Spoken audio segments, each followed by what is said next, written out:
बच्चों अब बात करते हैं एग्जाम्पल नंबर 14 के बारे में। एग्जाम्पल नंबर 14 जो है ये तीसरा एग्जाम्पल है। कहने का मतलब ये है कि जो मैंने प्रीवियस क्लास में अब समझाया था आपको कि प्रॉफिट में आपके तीन केस बन सकते हैं। पहला केस जब आपके पास सफिशिएंट प्रॉफिट्स हो, दूसरा केस जब लॉस हो रहा हो, और लॉस वाला केस हमने एग्जाम्पल नंबर 30 में देख लिया। और जो अगला केस था वो होता है कि हमारे पास में इनसफिशिएंट प्रॉफिट हो।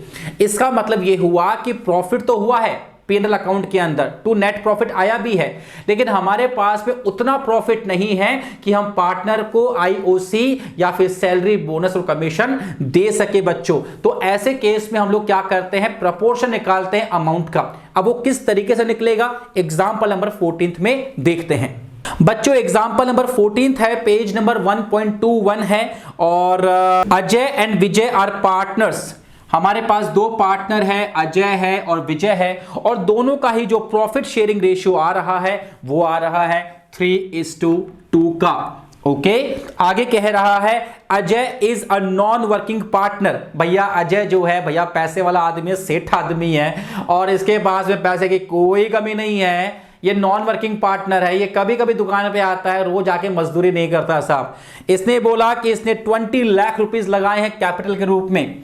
तो अजय बोल रहा है भाई पैसे कोई कमी नहीं है, पैसा पूरा मैं लगा दूंगा, काम मुझसे नहीं होता। तो जो व्यक्ति जो पार्टनर सिर्फ पैसा लगाता है, काम नहीं करता, उसे बोलते हैं स्लीपिंग पार्टनर या नॉन वर्किंग पार्टनर। और जो पार्टनर मेहनत करता है, काम करता है, सुबह दुकान खोलता है 9 बजे, शाम को बंद करता है, गधा मजदूरी करता है, उसे बोलते हैं एक्टिव पार्टनर। ओके तो यहां पर जो अजय है वो स्लीपिंग पार्टनर है, और Vijay is a working partner to the firm. जो विजय है वो भैया एक्टिव पार्टनर है। सिंपल लैंग्वेज में the partnership deed provides for interest on capital at 8% per annum. Partnership deed कह रही है कि जिसने कैपिटल लगाई है उसको 8% के रेट से हम इंटरेस्ट पे करेंगे कैपिटल पर, आईओसी। ओके और जो सैलरी है वो मिलेगी वर्किंग पार्टनर को, जो कि हमारा विजय है, 8,000 रुपीज पर मंथ के हिसाब से।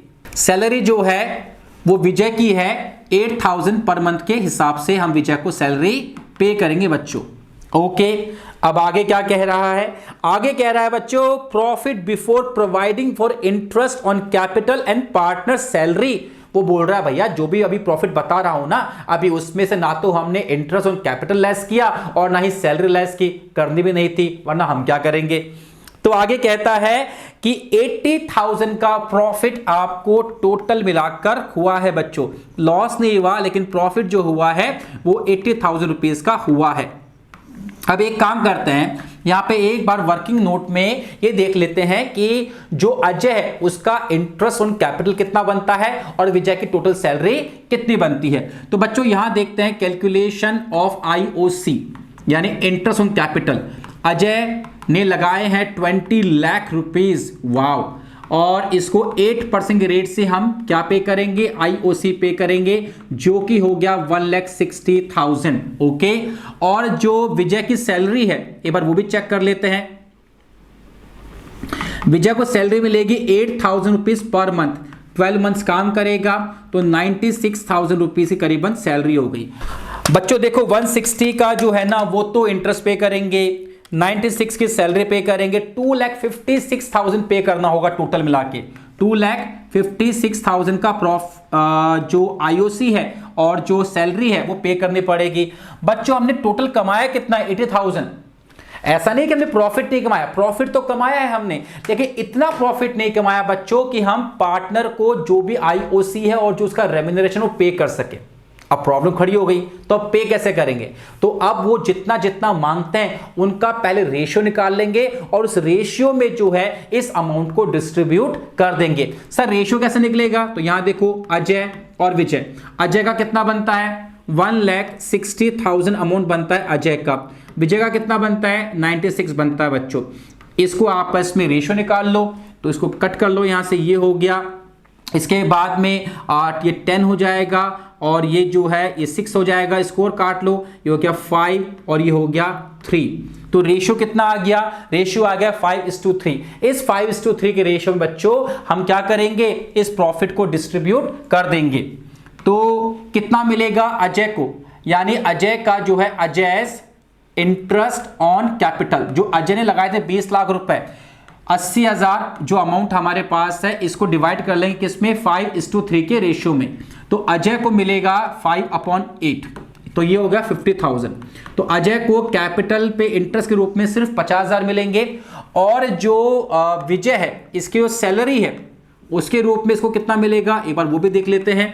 80,000 रुपीज यहां पर अमाउंट था, 3/8 में डिवाइड करना है और 30,000 रुपीज का इसको हम जो है वो सैलरी पे कर देंगे। ये आपका तीसरा केस था जिस केस के अंदर प्रॉफिट तो कमाया लेकिन इतना नहीं कमाया कि पार्टनर को सब कुछ दे सके जितना उनका बनता है। अब क्या पूछ रहा है? पूछ रहा है बनाओ profit and loss appropriation account. अब तो बन जाएगा, कहां प्रॉब्लम है? ऊपर लिखेंगे P&L अप्रोप्रिएशन अकाउंट बच्चों, और सबसे पहले क्या होगा? प्रॉफिट तो कमाया है तो यहां पे आ जाएगा बाय नेट प्रॉफिट, कितना अर्न किया? 80,000 का अर्न किया। अच्छा, अजय को सैलरी पे करनी है, क्या डेट वही आ जाएगी 31 मार्च, है ना, 31 मार्च।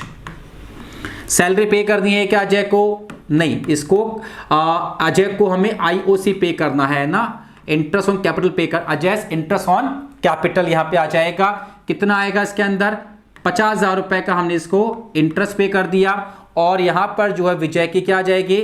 सैलरी आ जाएगी यहां पर, तो यहां लिखेंगे विजय सैलरी, वो होगी 30,000 रुपीज की, और अकाउंट क्लोज हो गया बच्चों।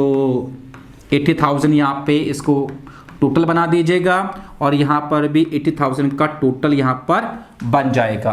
बच्चों अब वो मुझसे पूछ रहा है कि भाई इसकी जर्नल एंट्रीज भी करनी है क्या? नहीं, इसमें कोई भी जर्नल एंट्री करने को नहीं पूछ रहा। वो सिंपल बोल रहा है कि आपको सिर्फ प्रॉफिट का डिस्ट्रीब्यूशन करना था, वो हमने पीछे कर ही दिया, और ज्यादा एडवांसमेंट के लिए हमने इसका P&L अप्रोप्रिएशन अकाउंट भी बना दिया। हालांकि उसने क्वेश्चन में ऐसा कुछ पूछा नहीं है, सिर्फ उसने हमसे वर्किंग पूछी है।